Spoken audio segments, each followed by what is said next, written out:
Buenas noches, somos el grupo 3 y en esta oportunidad vamos a presentarles nuestro trabajo titulado Análisis de datos de pacientes con diabetes en salud. Elegimos este dataset porque la diabetes es una de las enfermedades crónicas con mayor impacto en el Perú, lo que nos permitió trabajar con información real en el sector salud. Como parte del desarrollo del proyecto, vamos a iniciar revisando la estructura del conjunto de datos para comprender la información con la cual trabajaríamos. El dataset estaba conformado por 601.019 filas, 28 columnas, lo que representa una amplia cantidad de información para el análisis.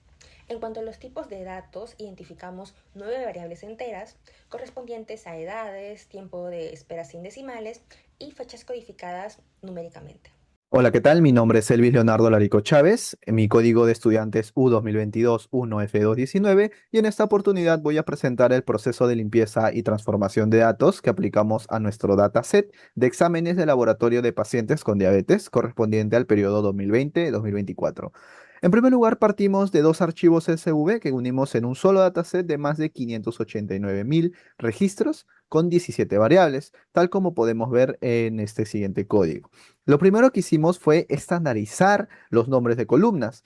Hemos estandarizado los nombres de columnas a minúsculas y sin espacios y corregimos los tipos de datos. Convertimos variables como sexo, diagnóstico y servicio hospitalario a categóricas y las fechas que venían en formato numérico las transformamos a texto con formato año, mes, día. También detectamos y eliminamos 80 registros duplicados exactos. Es aquí donde encontramos las filas duplicadas con la función de fduplicated y encontramos las 80 registros duplicados, los cuales fueron eliminados.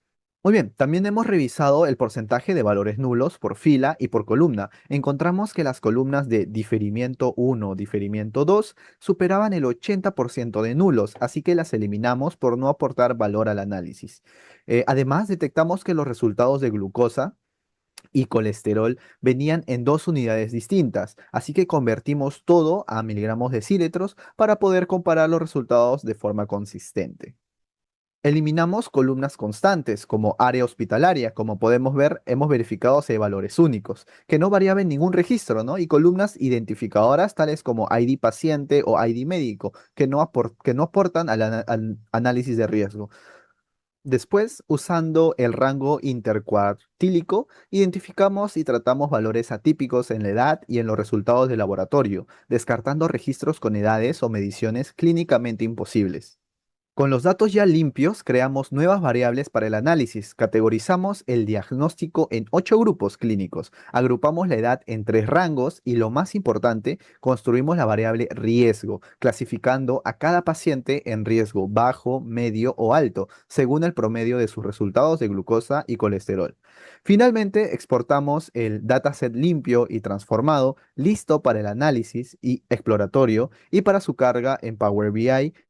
Muy bien, y aquí como pueden ver, mostramos lo que es el dashboard de Power BI ya cargado con los datos limpios, donde hemos podido agregar los principales KPIs, por ejemplo, ¿no? Que es el total de pacientes, el promedio de glucosa, el promedio de colesterol. De igual forma tenemos lo que es un gráfico de mapas para ver la ubicación de las personas. Se ha agregado también lo que es algunos indicadores para ver, por ejemplo, en el departamento de Callao, los pacientes analizados, el promedio de glucosa y el promedio de colesterol. De igual forma, abajo tenemos los pacientes por tipo de diagnóstico y la distribución de nivel de riesgo que luego lo van a explicar mis compañeros. Bueno, en resumen, pasamos de datos crudos y dispersos a un dataset confiable, sin duplicados, con unidades homogéneas y variables listas para generar los indicadores de riesgo que presentamos en el dashboard, ¿no? Como parte del análisis exploratorio, este primer gráfico nos permitió analizar la distribución según el tipo de diagnóstico. Como hallazgo principal, observamos que la diabetes tipo 2 concentra ampliamente la mayor cantidad de pacientes, con 503.242 registros, que representa un 85%. En segundo lugar, se encuentran los trastornos de secreción pancreática con 29.148 pacientes, seguidos por la categoría otras diabetes con 21.091 registros.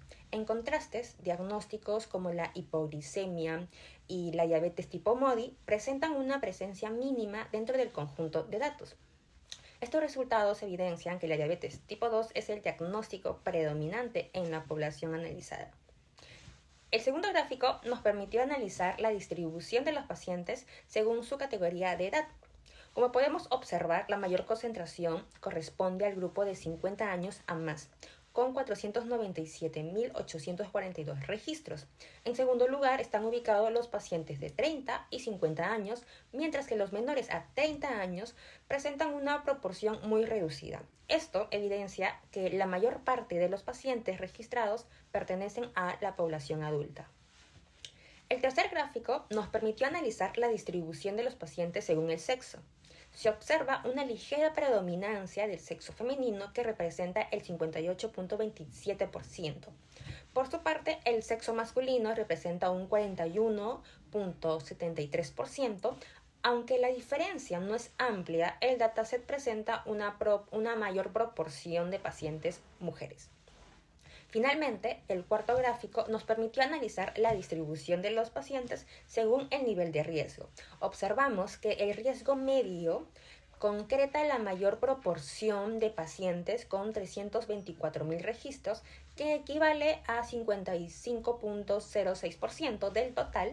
En segundo lugar se encuentra el riesgo bajo, con 134.000, que representa un 22.81%, y finalmente el riesgo alto concreta 130.000 pacientes, que equivale a un 22.13%, es decir, aproximadamente 1 de cada 5 pacientes.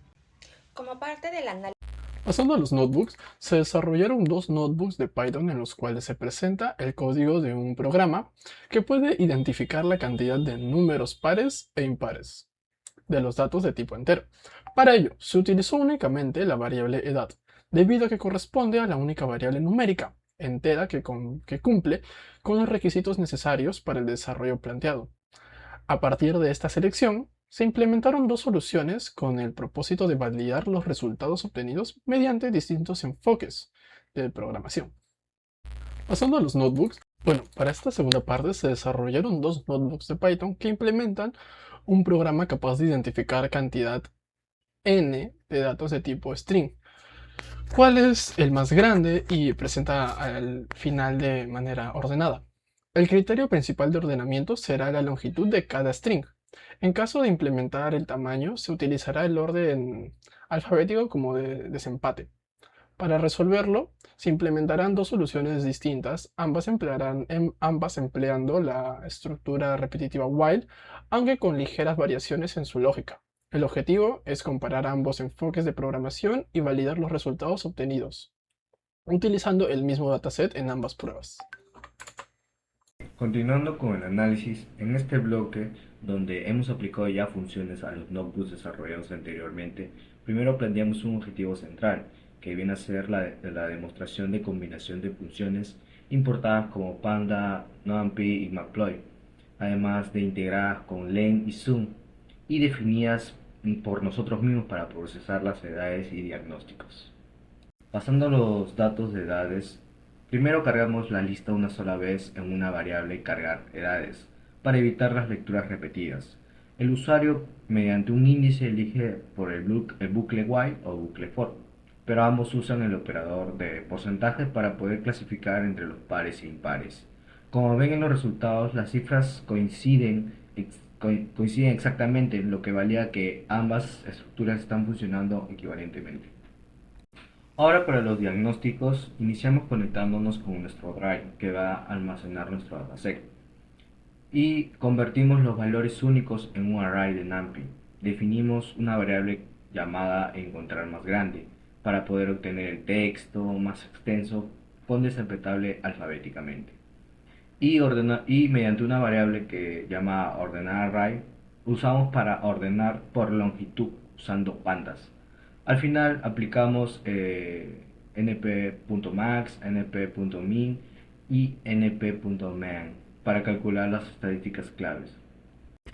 En la salida calculamos todas las longitudes NumPy y usamos np.linspace para generar una escala espaciada entre el mínimo y el máximo, para así poder darnos una panorámica rápida de la distribución. Luego mostramos el total máximo, mínimo y promedio de caracteres de todos los diagnósticos. Y para cerrar, implementamos nuestro propio algoritmo Insertion Sort, utilizando mayormente los buscply anidados en la función Insertion Sort Desc. Las funciones auxiliares se encargan de mostrar la lista ordenada y destacar los ganadores más largos y calcular las estadísticas de manera manual. En resumen, hemos integrado tres tipos de funciones requeridas. Demostramos que el while y el for son intercambiables para el mismo fin. Además, logramos un código modular claro y fácil de poder mantener, por lo cual esto sería todo en cuanto a nuestra implementación.